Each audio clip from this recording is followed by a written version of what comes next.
Gracias por tu palabra, porque tu palabra siempre es viva. Y queremos, Señor, que tú abras nuestro entendimiento, nuestro corazón, para poder entender lo que tú quieres decirnos, Señor. Te pedimos, Padre, que seas tú el que hable, que no sea lo escrito, los pensamientos, las ideas, sino tu Espíritu Santo que hable a nuestras vidas de una manera peculiar, particular, conforme a nuestros corazones, Señor. Porque ningún corazón de los que aquí hay es igual el uno al otro, Señor.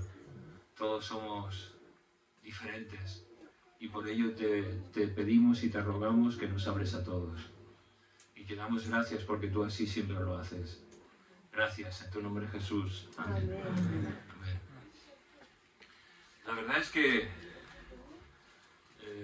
pensando en cuando el grupo nos reunimos, esto me pita un poco. ¿Me podéis bajar un poco, por favor?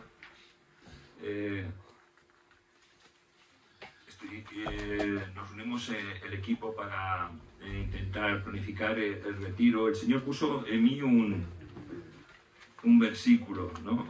Un texto clave, ¿no? Y la verdad es que hablando con una persona de una manera así muy desenfadada, me comentó una cosa y yo le comenté otra y yo digo, ostras, ya tengo claro el tema del retiro, de lo que vamos a hablar, ¿no? Y el lema es ruina o restauración. El año pasado estuvimos mirando que desde la ruina fuimos a la restauración. Pero ahora tendríamos que pensar si hay ruina o hay restauración en nuestras vidas. Porque yo recuerdo que el año pasado muchos estuvisteis tocados por el Señor. Pero ¿eso ha seguido en nuestras vidas o simplemente fue emociones? Que las emociones no digo que no sean malas, al revés. Yo creo que las emociones son buenas. Pero lo que tenemos que dejar siempre es que el Espíritu Santo de Dios toque nuestras vidas. Que el Espíritu Santo de Dios acompañe a las emociones que muchas veces sentimos. Porque si el Espíritu Santo no acompaña a esas emociones, son solo emociones. Ahora, cuando el Espíritu Santo acompaña a las emociones, hay un toque especial del Espíritu Santo en nuestras vidas. No sé si me habéis entendido. Porque a veces digo cosas que creo que son un poco difíciles de entender, que tal vez son muy fáciles, pero son un poco, a veces, difíciles de entender. Y en este retiro vamos a mirar muy por encima las cartas del libro de Apocalipsis a las 7 iglesias.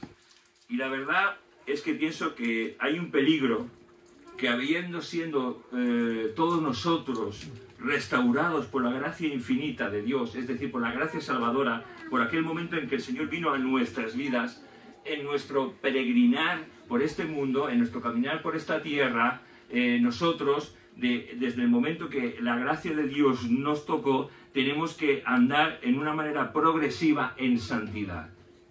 No sé si tú habías escuchado esto alguna vez, pero no nos podemos conformar con el toque del Espíritu Santo Salvador, sino que en nuestro andar como hijos de Dios tiene que ser un andar creciente, es decir, en la santidad. ¿Y la santidad cómo se refleja? En las obras que cada uno de nosotros hacemos, en cómo nos comportamos, en cómo decimos no al pecado, en cómo decimos sí al Señor, en cómo aprendemos de la palabra de Dios, a la hora de nuestra comunión diaria con Dios, de cómo cada uno de nosotros tiene un tiempo en el que pedimos e intercedemos, damos gracias y rogamos por nuestras necesidades. Que eso sería el último que tendríamos que ser de nuestra lista de oración, el rogar por nosotros. Porque en nuestra lista de oración, que supongo que cada uno de nosotros tenemos, tendríamos que alabar a Dios, bendecirle, agradecer cada uno de sus beneficios, agradecer un día más que el Señor nos otorga de vida, sin enfermedades, sin problemas. Y si viene la enfermedad o vienen los problemas, igualmente agradecer a Dios por esos problemas y esas enfermedades que a lo mejor no podemos entender, pero que como nuestra vida está en la mano poderosa de Dios, Y es Dios el que tiene el control de nuestra vida, no somos nosotros, no son las circunstancias, no es este mundo, es Dios el que tiene el control de la vida de los hijos de Dios. Y eso es algo maravilloso, ¿no? Pero claro, para vivir una vida plena, nosotros tenemos que reflejar algo, el carácter de Cristo, haciendo que Dios sea glorificado en nuestras vidas. Y cuando empecemos a mirar el mensaje a estas 7 iglesias, veremos una serie de advertencias que creo que muchas veces podemos tener, iba a decir todos nosotros vamos a tener características de este mensaje dado a cada una de esas 7 iglesias. A lo mejor uno tendrá la característica de Sardis, a lo mejor la de la Odisea, a lo mejor de Filadelfia, o a lo mejor te vas a ver reflejado en todas las características de cada una de estas 7 iglesias. Pero sea como sea, tenemos que saber si estamos en ruina o si estamos en restauración.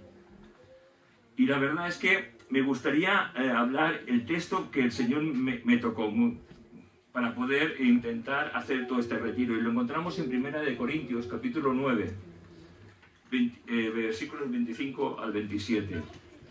Voy a utilizar, sabéis que a mí me gustan mucho las comparaciones, me gusta mucho comparar las diferentes versiones de la Biblia, porque creo que comparando, muchas veces yo voy a entender mejor la exposición de la palabra, la exposición bíblica que hay, ¿no? De una manera mucho más comprensible, al menos para mí. Yo es que a veces me cuesta mucho, y como me cuesta mucho entender lo que muchas veces la palabra dice, me lo voy a buscar en casi todas las versiones.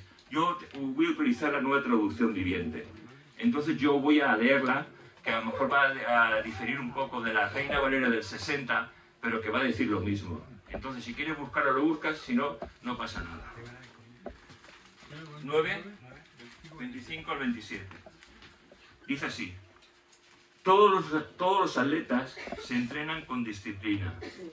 Lo hacen para ganar un premio que se desvanecerá, pero nosotros lo hacemos por un premio eterno. Por eso yo corro cada paso con propósito. No solo doy golpes al aire, disciplino mi cuerpo como lo hace un atleta. Lo entreno para que haga lo que deba hacer. De lo contrario temo que después de predicarles a otro, yo mismo quede descalificado. Y esa última palabra, yo quedé descalificado, ya el Señor hace muchos años ya me habló respecto a esto, pero se impregnó en mi mente, yo mismo quedé descalificado. No quiere decir que uno vaya a perder la salvación, no está hablando de eso.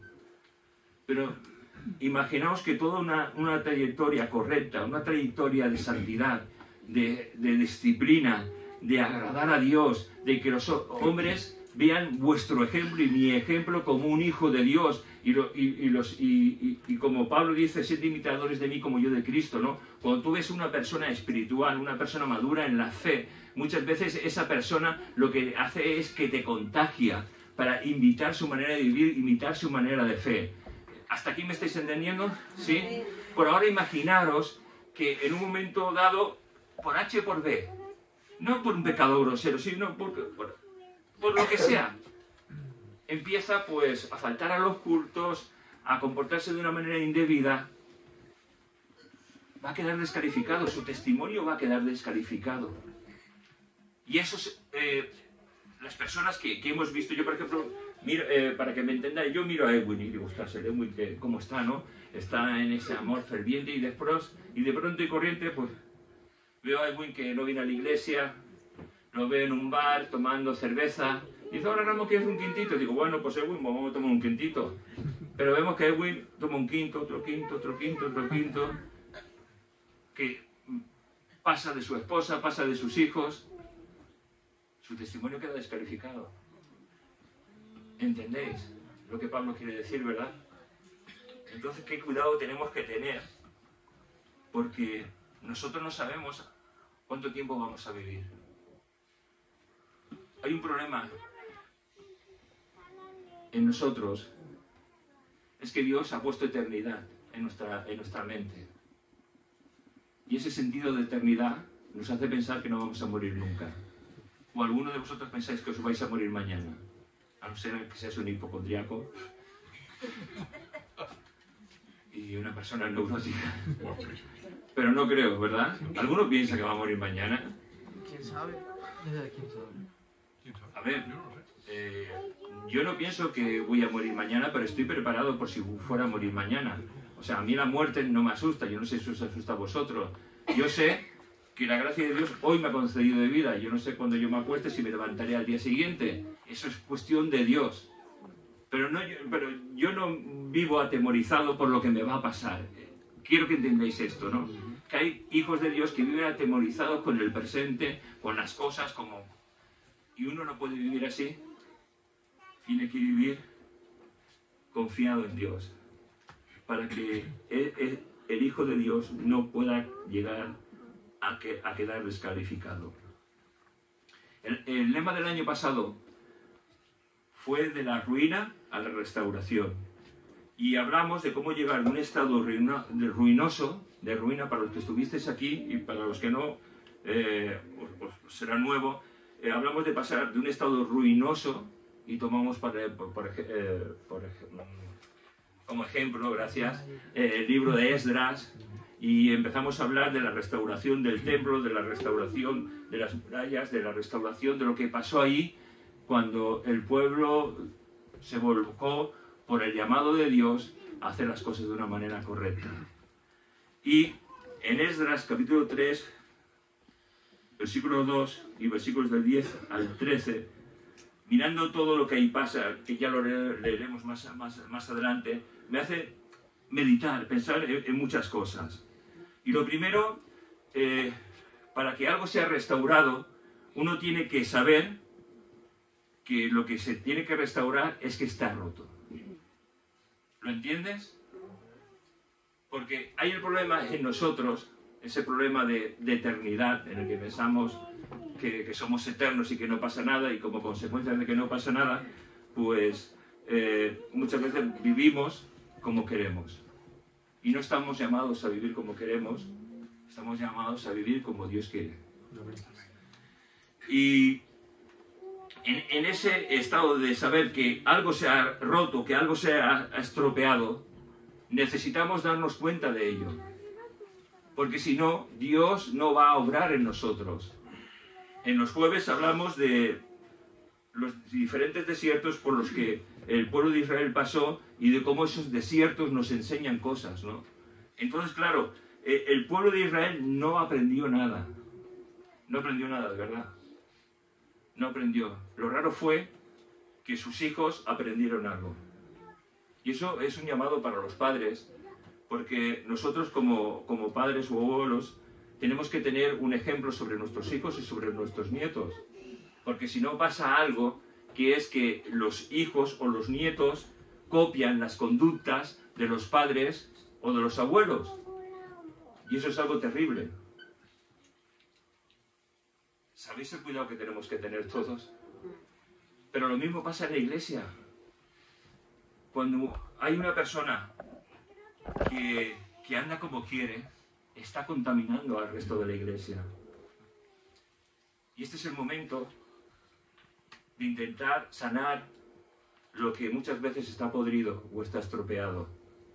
Porque no podemos andar como queremos, sino que hay que andar como Dios quiere. Y estar sometidos unos a otros y sobre todo a las autoridades que Dios ha puesto en su iglesia. Una vez sabiendo que hay algo roto o estropeado, tenemos a alguien que es especialista en las roturas, en las reparaciones, y es Dios. Dios es el que repara las vidas.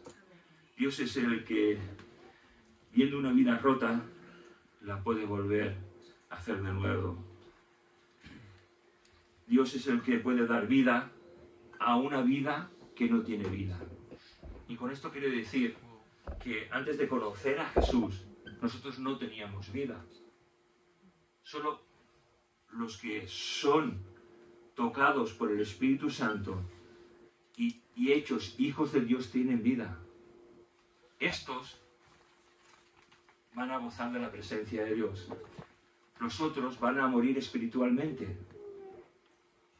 Y si hay alguno en esta noche que tal vez pues está viniendo a la iglesia y Jesús nuestro Señor, pues ojalá que cuando salgas de este retiro, Jesús sea tu Señor y Dios. Que Jesús sea el Rey de tu vida. Pero para ello tienes que saber que estás roto, que estás estropeado. Y para ser reparado necesitas acudir a Cristo, para pedirle perdón por tus pecados y pedir que Él sea tu Salvador. Pero pasa también eso mismo en los hijos de Dios. Muchas veces estamos estropeados, o muchas veces estamos rotos, y necesitamos ser tocados por el Espíritu Santo. Necesitamos dejar que el Espíritu Santo obre milagros en nuestra vida.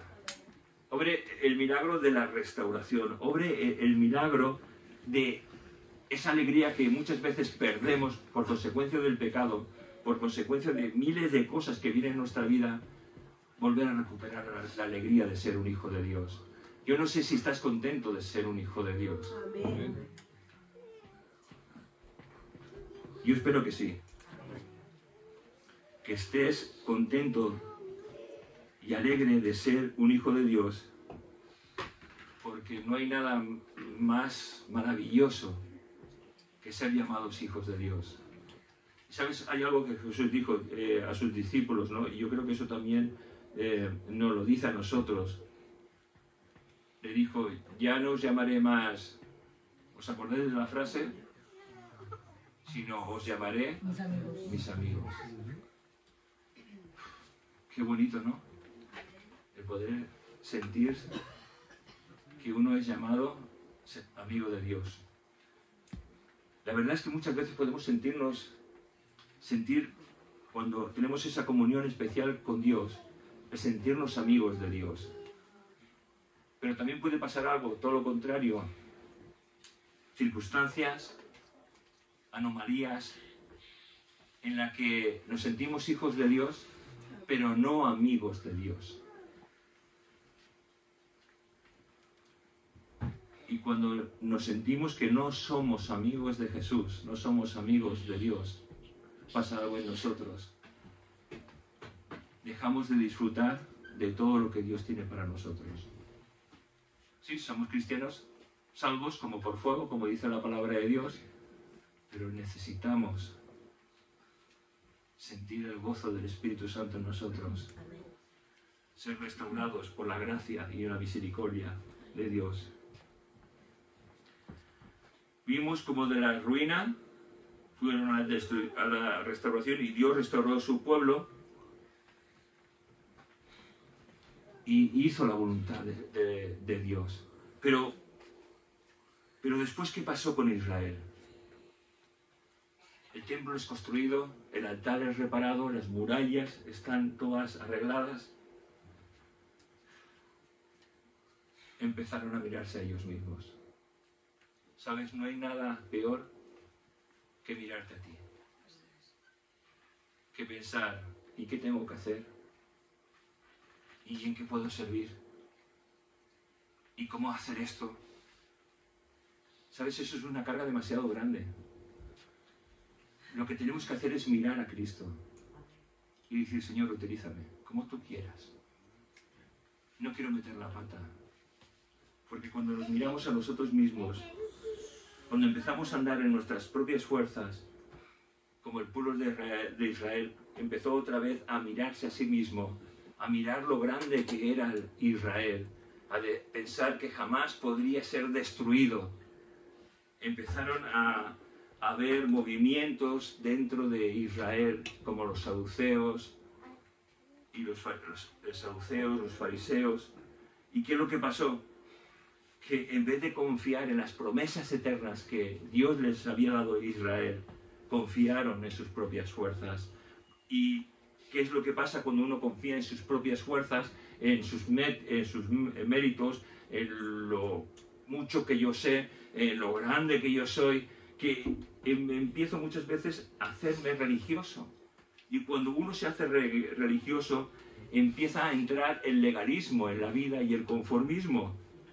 Y en vez de vivir vidas plenas en Dios, empezamos a vivir vidas mediocres en Dios. La cuestión es esa. que muchas veces podemos pensar, qué creyente tan bueno soy. Voy los jueves, voy los domingos, diezmo, ayudo a mis hermanos. Pero simplemente me puedo haber convertido en un religioso, legalista y conformista. Y eso fue la ruina de Israel. Y puede ser nuestra ruina. Porque creo que hay dos cosas que Dios quiere de nosotros. Una, que seamos atalayas, y otros, mensajeros de su palabra. Atalayas, para ver y saber cómo estamos andando y ver los peligros que pueden venir. El atalaya estaba generalmente en lo que es la torre más alta de una defensa. Su función principal era ver el peligro que podía venir. Un atalaya dormido era un pueblo conquistado. Si nosotros no somos capaces de ver los peligros que están a nuestro alrededor, vamos a ser conquistados por el mundo, por nuestra carne y por todo lo que pueda venir contra nosotros. Y sobre todo, si dejamos de predicar las buenas nuevas de salvación de una manera personal, pues no estamos cumpliendo con lo que Jesús nos dejó para todos. A todos nosotros nos ha dado una misión, y es la de llevar las buenas nuevas de salvación. Es de hablar. Muchos de nosotros no tenemos familiares que no son convertidos, ¿verdad? Pues tenemos que hablarles del Señor. Claro, yo a veces hablo con algún hermano, es que mi mujer, es que le he hablado tanto que ya, es que dice que la aburro, ¿no? Pues yo a veces le digo, pues, yo de ti oraría y le seguiría aburriendo. Y si te echa de casa, ¿por qué te eche de casa? Bienaventurado eres. ¿O esto no lo veis bien? ¿No lo veis bien? Dice, bienaventurados sois por mi nombre, por cuantos persiguieren y dijeren cosas contra vosotros. Parafraseando el versículo, vamos. Pero la verdad es que muchas veces tenemos tanto miedo, ¿no?, a sufrir. Pero es que somos bienaventurados si sufrimos por la causa de Cristo. Recordando, me gustaría que miráramos por un momento la ciudad de Jerusalén, la ciudad que vimos el retiro pasado, y para que recordáramos un poco. En Esdras 3.2, utilizo otra vez la Nueva Traducción Viviente, dice, entonces Yeshua, hijo de Jehosadac, se unió a sus hermanos sacerdotes y a Zorobabel, hijo de Salatiel, con su familia, para reconstruir el altar del Dios de Israel. Querían sacrificar ofrendas quemadas sobre el altar, según las instrucciones de la ley de Moisés, el hombre de Dios. Mira, y aquí es que hay algo que me llama mucho la atención, porque llega Esdras, llega Yeshua, llega Zorobabel, y llegan a la ciudad de Jerusalén, y la ciudad de Jerusalén está totalmente destruida. Los muros están derribados, el templo está derribado también, ruinoso, y el altar está destrozado. Quiero que pienses por un momento. Tú llegas allí con un séquito de personas para empezar a restaurar Jerusalén, tu ciudad. No quiero que contestes, solo piénsalo. ¿Qué es lo primero que tú reconstruirías? Yo, por lógica, lo primero que reconstruiría serían las murallas. Una ciudad bien protegida es una ciudad que va a salvar las vidas de los míos, de los que han venido conmigo, y de las vidas de los que están ahí. Después empezaría a reconstruir el templo y por último reconstruiría el altar. Yo no sé si has pensado de esa manera, lógica, pero esa es la lógica de un hombre. La lógica de un hombre lleno del Espíritu Santo es totalmente distinta. Lógica de hombre. no del hombre lleno del Espíritu Santo. Cuando el hombre y la mujer están llenos del Espíritu Santo, piensan qué es lo más importante. Y lo más importante para estos hombres fue reparar el altar de Dios. No eran las murallas, no era el templo, era el altar de Dios. El centro neurálgico de la adoración a Dios porque estaba destruido. Y ese centro neurálgico en el que la relación de Dios-hombre para limpieza de pecados, para glorificar a Dios, se tenía que reconstruir, porque era lo más importante, la comunión entre Dios y el hombre. ¿Veis cómo piensa un hombre lleno del Espíritu Santo? Necesitamos el Espíritu Santo. Necesitamos que viva más en nosotros. Y coge Yeshua, coge los sacerdotes y coge Zorobabel y empiezan a reconstruir lo que más importante era para ellos. Porque sin el altar no va a existir el templo. Y si no existe altar, templo, nunca existirá Jerusalén. Si el altar de nuestra vida no está reconstruido, nuestra vida no sirve para nada. Es una vida ruinosa. ¿Y qué es lo que el enemigo quiere hacer? En nuestro caminar, como hijos de Dios, el enemigo, que es tan astuto, nos quiere volver religiosos y conformistas. Es decir, destruir nuestro altar interior. ¿Cuál es nuestro altar interior? Nuestro altar interior es nuestra relación íntima con Dios. Ese es nuestro altar. Mira, si nos decimos hijos de Dios y yo no tengo un altar, es decir, un tiempo en el cual yo voy a dedicar a Dios para bendecirle, adorarle. No hablo del tiempo en el que yo voy a la iglesia un domingo o un jueves. Un tiempo en el que yo voy a sacrificar de mi tiempo para estar a solas con Dios. Sacrificar de mi tiempo para leer la palabra de Dios.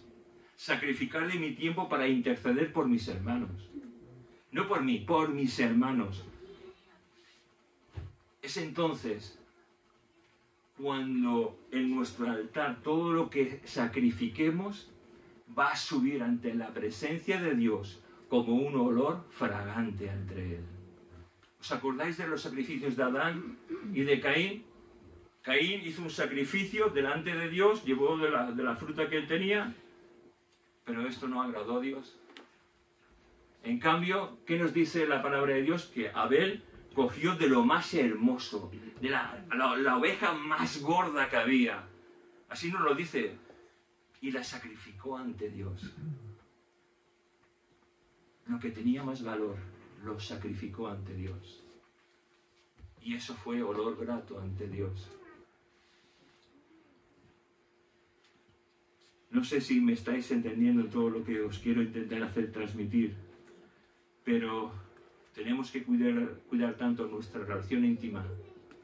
Yo recuerdo, no sé si lo he contado alguna vez, yo mis devocionales siempre lo hacía por la noche, estaba súper acostumbrado, llegaba a las 9:30 de la noche o las 10 y lo hacía siempre por la noche, hasta que en una predicación escuché, de madrugada te buscaré, hay que adorar a Dios y hacer el devocional de por la mañana. Y yo dije, pues lo hice la Biblia, lo voy a hacer. Y lo hice, no sé si llegó 3 días, y después casi estuve un año sin hacer devocional. El devocional lo tenemos que hacer cuando de verdad sepamos dedicar ese tiempo, sea por la mañana, sea por el mediodía, por la tarde o por la noche. Daniel lo hacía 3 veces al día. Si puedes hacerlo 3 veces al día, gloria a Dios. Si lo puedes hacer una vez, gloria a Dios. Pero tiene que ser el tiempo que tú veas en el cual puedes estar ya desocupado de todo para tener ese tiempo de búsquedas con Dios. No sé si me habéis entendido. Que intento transmitir muchas cosas, pero... Y la verdad es que lo que el enemigo quiere hacernos es conformistas. Nos intenta que nuestra relación íntima con Dios desaparezca. Y para ello, yo recuerdo que muchas veces escuchaba, no necesitas este tiempo con Dios. No lo necesitas. Hay cosas más importantes en tu vida. Siempre hay un mañana para buscar a Dios. ¿Has escuchado esto alguna vez? Hoy no, mañana sí. Pero llega mañana y vuelves a escuchar, hoy no tienes tiempo, mañana. Y ese mañana nunca llega. Porque el enemigo es tan sabio que hace que nosotros nos adoptemos a su manera de pensar. Siempre habrá tiempo para buscar a Dios. Siempre habrá un momento más adelante. Ahora tenemos cosas más importantes. Está el trabajo, está la familia, está la hipoteca, están las facturas. Y sabéis, es entonces cuando creemos todas esas mentiras y sacamos a Dios de nuestra vida. Y cuando sacamos a Dios de nuestra vida, ¿qué es lo que pasa? Que con el tiempo perdemos la pasión por Dios. Perdemos la necesidad de relacionarnos con Dios. Perdemos el entusiasmo de ir a la iglesia. Yo recuerdo hace muchos años, yo he ido a la iglesia con fiebre, teniendo que predicar sin ser pastor. He ido a la iglesia siempre con mi mujer y mis hijos. Y nunca han faltado, ninguno de ellos, gracias a mi mujer también, que los ha criado muy bien.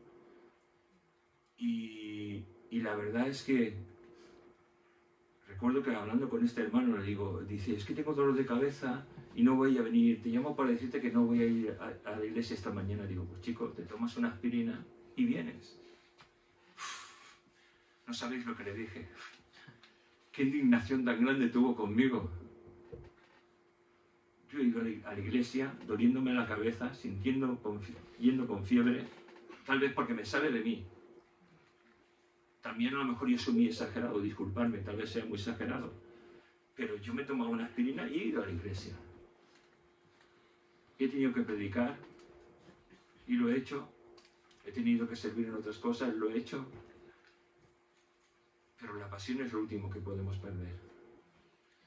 Y si perdemos la pasión por las cosas de Dios, estamos convirtiéndonos en mediocres y religiosos. No hay nada peor que una persona mediocre que se convierte en religioso porque creemos que nuestro estilo de vida sigue agradando a Dios. ¿Sabes? El creyente mediocre y religioso cree que su forma de vida, su forma de actuar, que con ello está agradando a Dios y que hace lo correcto delante de Dios. Pero en él no hay búsqueda de santidad, no hay búsqueda de comunión, no hay búsqueda de la unción de Dios, no hay búsqueda del conocimiento de Dios. Y todo ello va en demérito de la vida de ese Hijo de Dios. Caray, nos hemos alejado de Dios y no nos hemos dado cuenta. Nos conformamos pensando que así estamos bien. No sé si a ti te ha pasado, a veces pensamos así. Nos vamos enfriando, por decirlo así, o nos volvemos tibio y entonces entramos en el periodo del legalismo, en el cual no encontramos a Dios, pero sí tenemos la religión. Ejemplo, los fariseos. Ejemplo, los saduceos. Y no vamos a entrar en ello, pero fíjate, intenté buscar lo que es el legalismo. Y dice así, es aplicar literalmente las leyes sin considerar otras circunstancias. Aplicar la ley literalmente sin considerar nada más. Y eso yo creo que a veces nos ha pasado a todos. Nos hemos convertido en legalistas. No, la palabra de Dios dice esto y es así. Yo recuerdo que recién casado yo tenía que trabajar por las noches, tenía que trabajar los festivos, los domingos.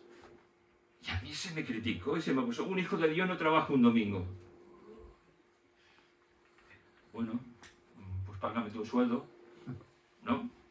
Porque yo tengo una mujer y un hijo, Y los tengo que mantener porque la Biblia me dice que yo soy el cabeza de mi hogar y tengo que mantener a mi mujer y a mis hijos. Pero claro,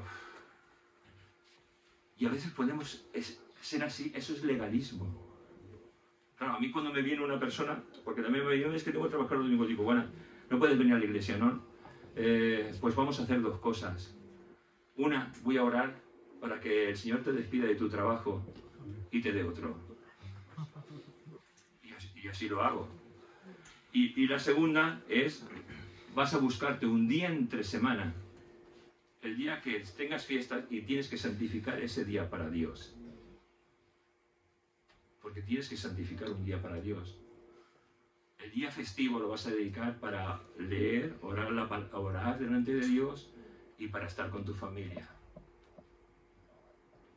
Porque si no puedes, tendrás que hacerlo otro día.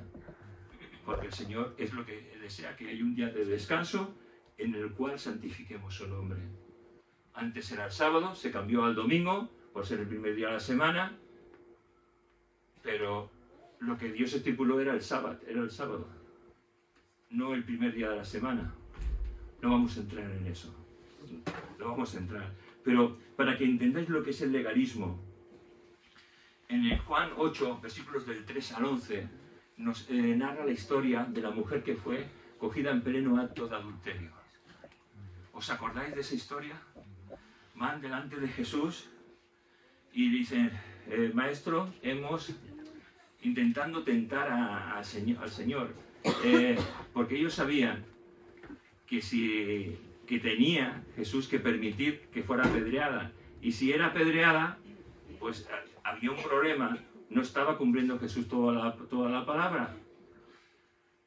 Para que entendamos esto, la llevan ante Jesús, le dicen, Moisés dijo, a tales mujeres hay que apedrearlas. Pero claro, aquí el fallo es que a tales mujeres, y el hombre que estaba con ella, ¿dónde está? Porque la ley no dice eso. Dice que a los dos los cogerás y a los dos los apedrearás para que este mal no se extienda en medio de tu pueblo Israel. O sea, Dios fue tajante con todo el pecado. ¿Y qué es lo que hizo? Él dijo, literalmente, el que de vosotros esté sin pecado, sea el primero en arrojar la piedra contra ella. Y inclinándose de nuevo hacia el suelo, siguió escribiendo Jesús en la tierra. ¿Y qué es lo que pasó? Todos se marcharon. ¿Y qué es lo que Jesús le hace? Coge una piedra y se la tira a la mujer. No hizo eso. No hizo eso. Vamos a la Biblia. No vamos a inventarnos nada. Y dice, fijaos lo importante de las palabras de Jesús. Pero ellos, al oír esto, acusados por su conciencia, salían uno a uno, comenzando desde los más viejos hasta los postreros. Y quedó solo Jesús y la mujer que estaba en medio. Enderezándose Jesús y no viendo a nadie sino a la mujer, le dijo, Mujer, ¿dónde están los que te acusaban? ¿Ninguno te condenó? Ella dijo, Ninguno, Señor. Entonces Jesús le dijo, Ni yo te condeno. Vete y no peques más. Ahora vamos a entender lo que es el legalismo. ¿Qué hace el legalismo? Mata a esta mujer. ¿Qué hace el legalismo? Lo que hace el legalismo es cumplir a rajatabla lo que la religión dice. Eso hace el legalismo. ¿Qué hace el legalismo en el creyente religioso? Pues el creyente religioso no aplica nunca la misericordia, como Jesús la aplicó. El creyente religioso apedrea y mata. ¿Qué hace el legalismo? Aplicar la palabra de Dios, porque la palabra de Dios lo dice. No toma en cuenta otras circunstancias. No toma en cuenta la misericordia. No toma en cuenta el amor. No toma en cuenta el perdón. He visto demasiados creyentes legalistas a los cuales me hubiese gustado apedrear. Disculpadme por esto. Hasta yo mismo me hubiese apedreado alguna vez. por ser tan legalista. Es que yo creo que todos hemos sido legalistas. Y si no has sido, pues gloria a Dios, te has escapado de eso. Gloria a Dios, de verdad. Que Dios haga que ninguno de nosotros seamos legalistas, sino todo lo contrario, que la misericordia de Dios reine en cada uno de nosotros. Y para que nuestra vida no sea religiosa, legalista o mediocre, tenemos que reparar nuestro estado interior. Es decir, el centro neurálgico de nuestra adoración y nuestra comunión con Dios. Para ello tenemos que ver cómo está nuestro corazón. Y en Jeremías 17:9, versión Reina Valera, dice: engañoso es el corazón más que todas las cosas y perverso, ¿quién lo conocerá? Y en la traducción lenguaje actual dice: ustedes se creen buenos, pero son malos y mentirosos, no tienen remedio. Y entre todo esto,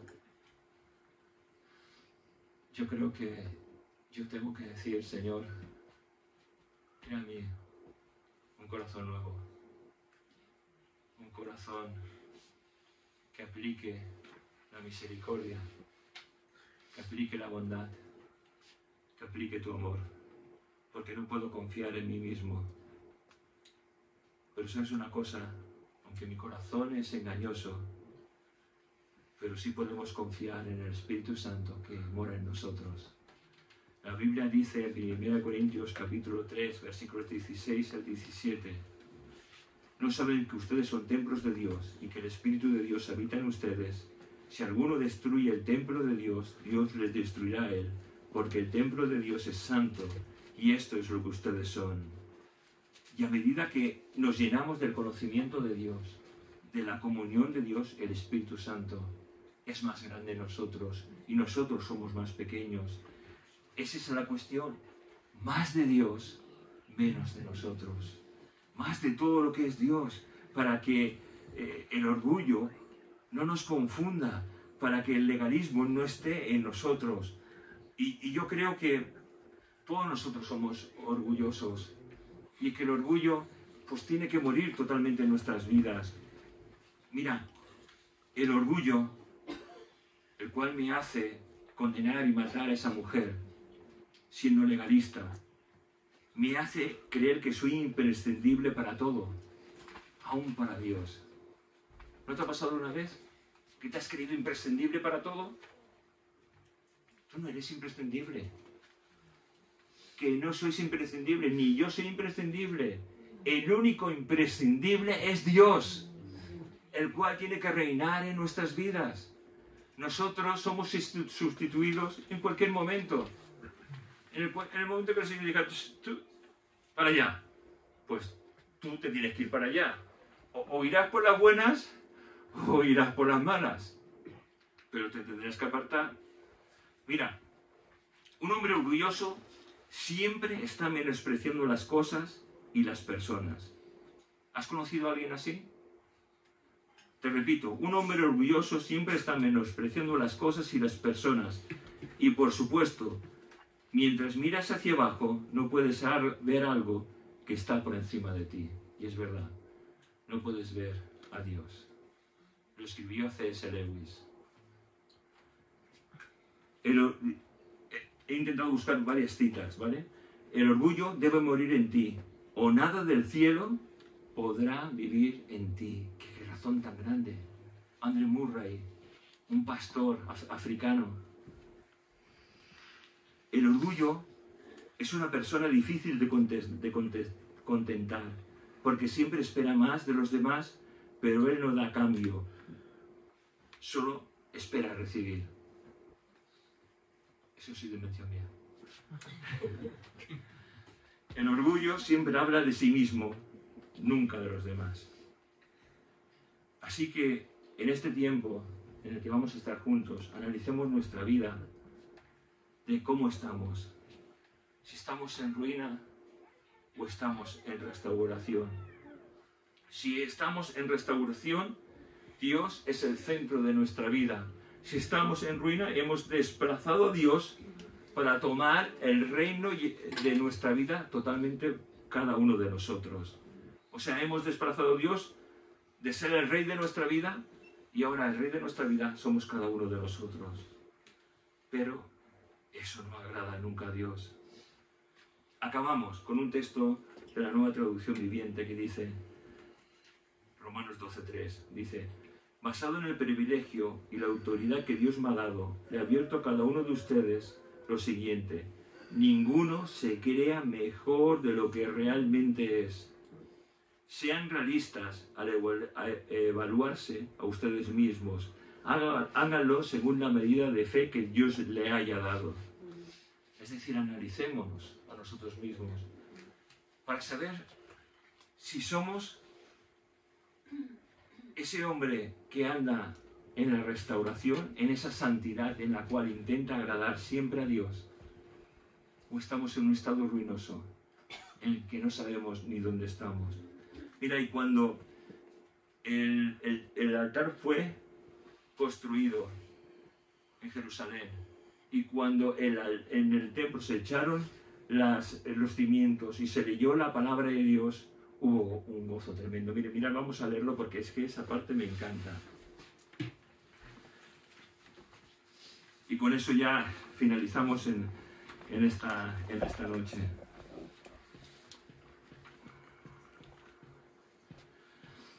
Vale. El libro de Esdras, capítulo 3, versículos 10. Ya han construido el altar y ahora empiezan a cimentar lo que es el templo de Jerusalén. Y dice: y cuando los albañiles del templo de Dios echaban los cimientos, pusieron a los sacerdotes vestidos de sus ropas y con trompeta, y los levitas hijos de Asaf con címbalos, para que alabasen a Dios según la ordenanza de David, rey de Israel. Es decir, mientras estaba construyendo, pues estaban ahí cantando y alabando a Dios. Estaba el grupo de música ahí amenizando a los trabajadores.